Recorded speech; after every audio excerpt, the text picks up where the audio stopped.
जय राधा रमण हरि बोल। और वक्ता को तो एक एक चरित्र पहले अपने मस्तिष्क में, हृदय में उतारने पड़ते हैं, उन सब का ध्यान करता है। सावधान बुद्धि होगी तभी तो सुना पाएगा, नहीं तो कहीं की कहीं निकल जाए।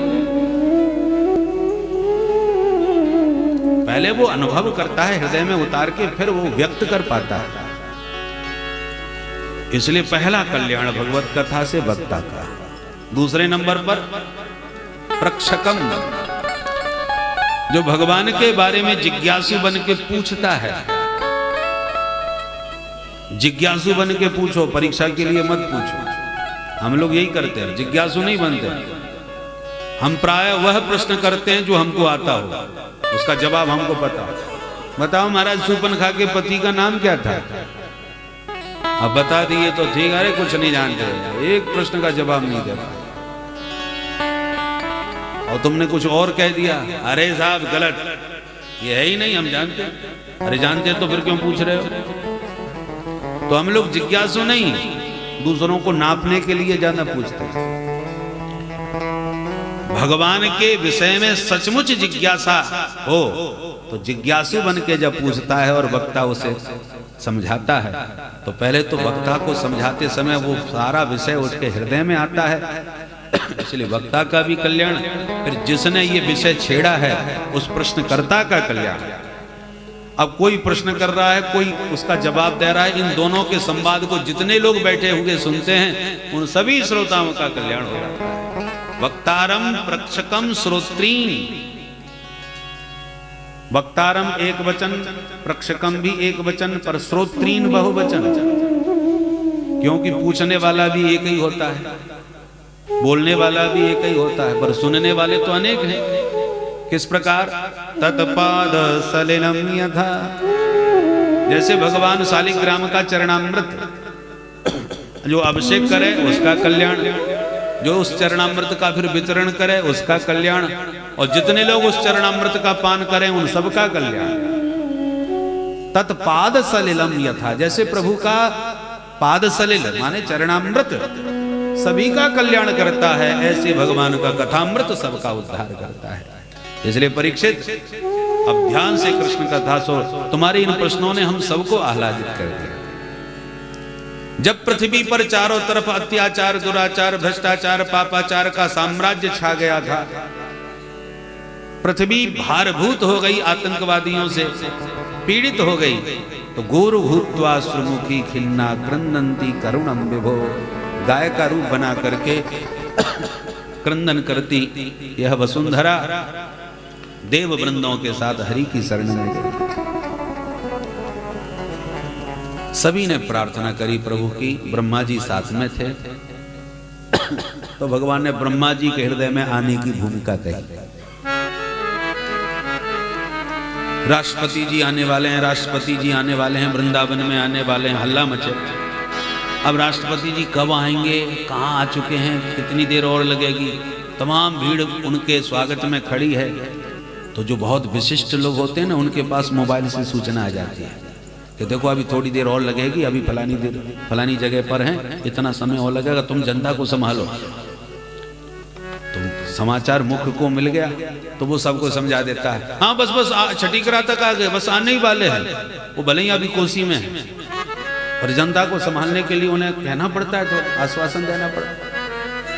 सभी को नहीं मालूम, तो सभी लोग वो मुख्य से पूछते, भैया तुम्हारी बात, भैया जरा बताओ क्या बात भैया। तो इतनी देवताओं की भीड़ में ब्रह्मा जी से भगवान ने कांटेक्ट किया। तो ब्रह्मा जी बोले, सुनो सुनो, हमारी बात हो गई उनसे। क्या बात हो गई महाराज? बोले उनका आदेश हुआ है, वसुदेव गृहे साक्षात भगवान पुरुष जनिष्यते तत्प्रियार्थं संभवन्तु सुरस्त्रियः। प्रभु ने निर्देश दिया है कि उनका प्राकट्य बहुत शीघ्र मथुरा मंडल में वसुदेव जी के घर में होगा। वसुदेव गृहे, वसुदेव जी के घर में तो नहीं आए थे, जेल खाने में आए थे। तो वसुदेव गृहे क्यों कहा? बोले न गृहम गृहमित्याहु गृहिणी गृहमुच्यते। अरे इन पत्थरों के मकान को घर नहीं कहा जाता, घरवाली को घर कहा जाता है।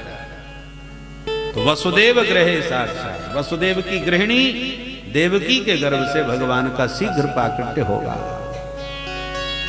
और भगवान अकेले नहीं आएंगे, जनिष्यते तत्प्रिया, भगवान की प्राण प्रिया जो भी, उनकी प्रियतमा भी बरसाने में वृषभानुनंदिनी बन के प्रकट होने वाली हैं। इसलिए जब उनकी प्राण प्रिया प्रकट हो रही हैं, जनिष्यते तत्प्रिया, इसलिए तुम लोग भी अकेले मत जाना। संभवन्तु सुरस्त्रियः, तुम भी अपनी देवांगनाओं को साथ में लेके जाओ और उन अपनी देवियों को प्रभु की, उन प्रियाजू की सेवा में समर्पित करो। तुम भी स्वागत की तैयारी करो। संदेश मिलते ही समस्त देव वृंद विविध रूपों में मथुरा मंडल में अवतरित होने लगे। बोल बंसी वारे की। मथुरा क्या है, कैसा धाम है? मोक्षदापुरी है, जहां पर भगवान का नित्य निवास है। मथुरा भगवान यत्र नित्यम सन्निहितो हरि। ऐसी मोक्षदापुरी मथुरा के राजा महाराज उग्रसेन बहुत ही धर्मात्मा, परंतु दुष्ट हो गया बेटा कंस। जिसकी हिंसा में बहुत रुचि हो उसका नाम कंस। कसी हिंसायाम, बहुत हिंसक स्वभाव का था, इसलिए दैत्य संज्ञा।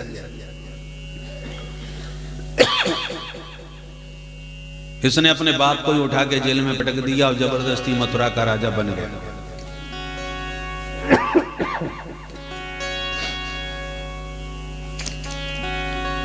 इसने यदुवंशियों पर अत्याचार प्रारंभ कर दिया, साधु संतों को सताना प्रारंभ कर दिया। एक बार इसने अपनी बहन देवकी का विवाह धूमधाम के साथ, कंस ने ये विवाह अपने बहन का वसुदेव जी के साथ पक्का किया। वसुदेव जी जब धूमधाम से बारात लेके आए, सानंद विवाह हुआ। बोलो राधे राधे राधे। विवाह के बाद जब विदाई की घड़ी आई तो जबरदस्ती आंसू भर भर करके इसने रोने का नाटक दिखाया। जनता बेचारी भावुक हो गई। जनता बड़ी भोली होती है, इसलिए सत्ता पर बैठे लोग 1 मिनट में चाय जिधर घुमा देते हैं माथा। चाहे जितनी नाराज हो जनता, कितना भी अत्याचार करो, 5 साल तक जब प्यार से हाथ जोड़ करके 2 मीठी मीठी बातें कर देते हैं तो भोली वाली जनता सब भूल जाती है, तुरंत आशीर्वाद की मोहर लगा देती है। पर ये पब्लिक है, सब जानती है। बोलो राधे राधे। जब एक व्यक्ति मूर्ख बनाता है जनता को तो दूसरा विपक्ष में बैठे लोग उसकी पोल खोलने की कोशिश तो खूब करते हैं। पोल खोल कार्यक्रम खूब चलते हैं, जंतर मंदिर पर अभियान भी बहुत चलते हैं सरकार की पोल खोलने के। शायद जनता जाग जाए, इनका असली चेहरा समझ जाए। तो कंस ने जब नाटक दिखा करके जनता को पागल बनाया, भावुकता का नाटक दिखाया। यही भावुकता दिखा करके किसी को भी प्रभावित किया जा सकता है। आंखों में आंसू भर के जब रो के बहन की विदाई करी तो जनता भावुक हो उठी। महाराज का हृदय देखो कितना कोमल है, देखने में खतरनाक लगते हैं पर हृदय के तो बहुत भोले हैं, कितने भावुक हो रहे हैं। अरे भावुकता कोई बनावटी थोड़ी होती है, हृदय में कुछ है तभी तो ये आंसू निकल रहे हैं। देवताओं ने देखा, देखो इस पाखंडी को कैसा नाटक दिखा रहा है, चलो इसकी पोल खोली जाए। कैसे? तो आकाशवाणी से उद्घोषणा कर दी देव वृंदों ने, अस्यास्त्वामष्टमो गर्भो अन्तायाम बहसे बुध। अरे अबुध, ए मूर्ख कंस, जिस बहन के विवाह में तू इतना भावुकता दिखा रहा है ना, इसी का 8वां गर्भ, 8वां लाल तेरा बनेगा काल। जो सुना तुरंत आंख लाल हो गई। भगनी हंतुमारब्ध खड्ग पाणी कचे ग्रही। एक क्षण में कुपित होकर के केस पकड़ के धरती में पटक दिया बहन को, और जैसे ही खड्ग प्रहार करने को उद्यत हुआ कि तुरंत वसुदेव जी ने हाथ पकड़ लिया। ऐसा तवानुजा बाला कृपणा पुत्र को ममा अंतुमनार्हसि कल्याणी इमां त्वं दीनवत्सलः। अरे महाराज, आप तो बड़े दयालु हो। ऐसा तवानुजा, ये तुम्हारी छोटी बहन है। छोटी बहन पुत्री के बराबर होती है और आप इस पर इतनी क्रूरता उसको दिखा रहे हो। पर जनता जान गई ये कितना पाखंडी है। 1 मिनट पहले रो रहा था बहन की विदाई में और एक क्षण के बाद उसकी गर्दन काटने को खड़ा हो गया ये पाखंडी। जनता के सामने यही असली चेहरा दिखाना चाहते थे देवता और उसमें सफल हो गए। उस समय की जनता तो कंस का असली चेहरा समझ गई, जान गई, पर अब आप लोग भी तो समझ जाइए। बोलो राधे राधे। जगाने वाले इतना जगाते हैं, फिर भी हम लोग कुंभकर्ण की नींद सोते रहते हैं और 5 साल की बातें 1 मिनट में सब भूल जाते हैं। कुछ रुपए दिखा करके या थोड़ी बहुत पिला करके बुद्धि खराब करके और फिर 5 साल तक जो जबरदस्त दोहन होता है। इसलिए जनता को जागृत हो करके मतदान करना चाहिए, समझना चाहिए। कंस का असली चेहरा जनता जान गई। अंत तो गत्वा समझौता हुआ। देखिए महाराज, आपके अनुसार आकाशवाणी ने देवकी पुत्र को काल बताया है। देवकी को तो काल नहीं बताया ना। तो जब देवकी पुत्र आपका काल है तो देवकी का हनन आप क्यों कर रहे हैं? मैं वसुदेव प्रतिज्ञा पूर्वक वचन दे रहा हूं आपको, पुत्रान समर्पयिष्यस्या यतस्ते भयं स्थितम्। अस्याः पुत्रान समर्पयिष्ये, इसके बेटा मैं तुम्हें सौंप दूंगा। बात कुछ समझ में आई?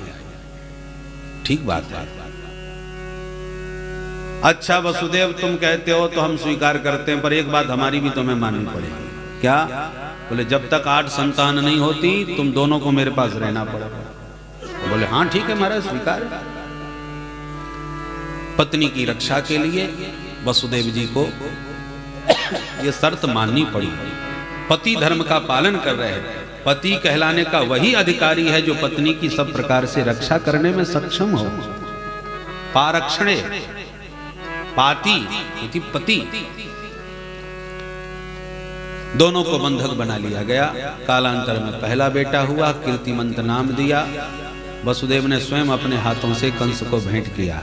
कंस बड़ा खुश हुआ, सत्यवादी हैं आप, ले जाओ इसको वापस। खतरा तो 8 मेघ से है तो उसी को देखा जाएगा, इससे हमें कोई डर नहीं। प्रतियातु कुमार हो। और वसुदेव जी लौटे ही थे कि नारद बाबा पहुंच गए और भाजपा का चुनाव चिन्ह दिखाने लगे। बोलो राधे राधे। बोले देखो और बताओ इस कमल में 8वीं पंखुड़ी कौन सी है?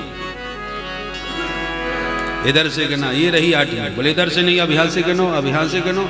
सुई खोपड़ी घूम गई। अब बताओ इसमें 8वीं कौन सी मानोगे? अच्छा, इसका मतलब पहला भी 8वां और 8वां भी पहला हो सकता है, इसमें भी धोखा है, रिस्क नहीं लेनी चाहिए। बोला वसुदेव को वापस। एक क्षण में खोपड़ी घूम गई। मूर्ख और शंख दूसरों के भूखने से ही बजते।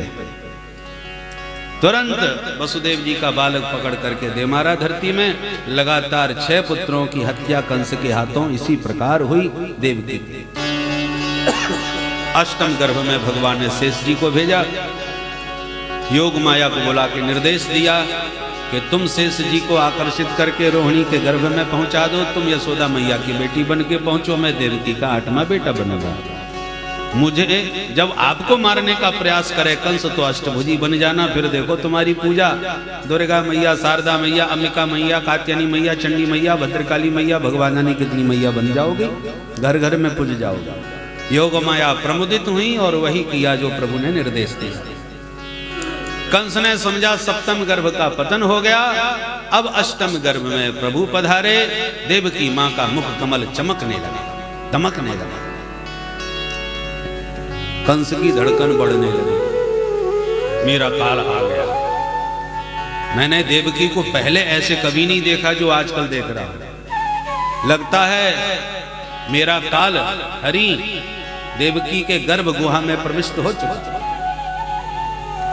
क्या करूं, मार डालूं इसे? नहीं नहीं, ठीक नहीं होगा, 2 हत्या लगेंगी मेरे को, दुनिया पापी कहेगी, अपकीर्ति हो जाएगी।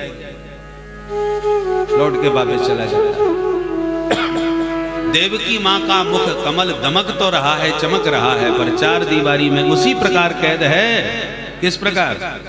भोजेन्द्र के ग्लिशिखैव रुद्धा सरस्वती ज्ञान खल यथा सती। जैसे ज्ञान खल के भीतर उसकी सरस्वती विद्या कैद रहती है। ज्ञान खल माने बहुत बड़ा विद्वान है, परंतु अपनी विद्या देता किसी को नहीं। कुछ भी पूछो, अरे बोले ऐसे थोड़ी गुरुओं की लंगोटी धोनी पड़ती है तब यार शिक्षा मिलती है, विद्या मिलती है। अरे हमने मेहनत करी है तब ये विद्या हमको मिली है। ऐसे ज्ञान खलों के कारण न जाने भारत की कितनी विद्या विलुप्त हो गई। लोग चाहते हैं कि या तो मुझे मेरी जो विद्या है वो मेरे बेटे को मिले और किसी को ना दूं। बेटा नालायक निकला, बाप की बातें नहीं सुनता, तो बेटा ने सुना नहीं, दूसरे को दिया नहीं, मर करके विद्या उसी के साथ चली। तो सरस्वती ज्ञान खले यथा सती, जैसे सरस्वती विद्या ज्ञान खल के भीतर कैद बनी पछताती है मैं कहां आ गई, ऐसे ही माता देवकी परम सुंदरी होते हुए भी बंदी गृह में कैद है। और देवता जान गए कि प्रभु गर्भ में आ गए। चलो स्वागत करते हैं, भगवान की अगवानी करी जाए। समस्त देव वृंद गर्भस्थ प्रभु का स्वागत करने लगे। आइए हम भी चलते हैं, स्वागत करते हैं। स्वागतम कृष्ण शरणागतम कृष्ण स्वागतम